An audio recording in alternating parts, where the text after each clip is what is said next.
பட்டாணி சுண்டல் யாருக்கு தான் பிடிக்காதுங்க. இதே மாதிரி நீங்கள் ட்ரை பண்ணி பார்த்துருக்கீங்களா? இந்த ஒரு முறை மட்டும் இதே மாதிரி நீங்கள் ட்ரை பண்ணி பாருங்கள்.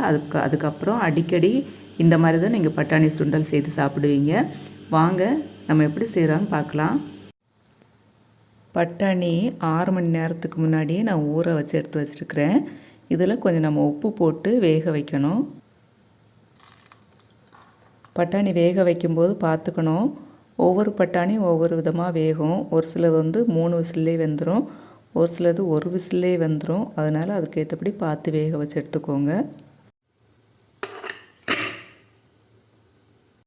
பட்டாணி பாருங்கள் நமக்கு நல்லா வெந்துருச்சு. நான் 3 விசில் ஹைலேயே வச்சு 3 விசில் விட்டு எடுத்துருக்கிறேன். இதில் எக்ஸ்ட்ரா இருக்க தண்ணியை நம்ம வடிகட்டி எடுத்துக்கலாம். இப்போ நம்ம பட்டாணிக்கு தாளிச்சுக்கலாம். 1 டீஸ்பூன் அளவுக்கு நான் கோகோனட் ஆயில் ஊற்றியிருக்கேன். எண்ணெய் காஞ்ச உடனே கடுகு வெடிச்ச உடனே கறிவேப்பிலை, அது கூடவே ஒரு 5 சின்ன வெங்காயம் பொடிசாக கட் பண்ணி வச்சுருக்கிறேன், அதையும் ஆட் பண்ணிக்கலாம்.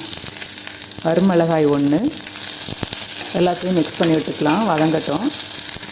பட்டாணி வேக வைக்கும்போது நம்ம உப்பு போட்டோம், ஆனால் இந்த வெங்காயத்துலேயும் ஒரு பிஞ்ச் அளவுக்கு உப்பு போட்டோம்னா டேஸ்ட்டாக இருக்கும். இப்போது இந்த தாளித்த வெங்காயத்து கூட பட்டாணியை கொட்டிக்கலாம், மிக்ஸ் பண்ணி விட்டுக்கலாம்.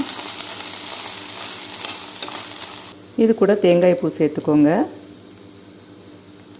அவ்வளோதாங்க, பட்டாணி சுண்டல் நமக்கு ரெடி ஆயிடுச்சு. இது ரொம்ப டேஸ்ட்டாக இருக்கும். இதே மாதிரி நீங்களும் வீட்டில் ட்ரை பண்ணி பாருங்கள்.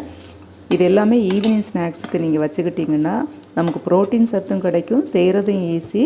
இந்த மாதிரி நீங்கள் பயிர் வகைகள் வாரத்தில் 2-3 நாள் எடுத்துக்கணுங்க. இந்த மாதிரி மாற்றி மாற்றி நீங்கள் பண்ணி செய்து சாப்பிடுங்க. ரொம்ப நல்லாயிருக்கும், ஹெல்த்தியாகவும் இருப்பீங்க. தேங்க்யூ ஃபார் வாட்சிங். நெக்ஸ்ட் வீடியோவில் சந்திக்கலாம்.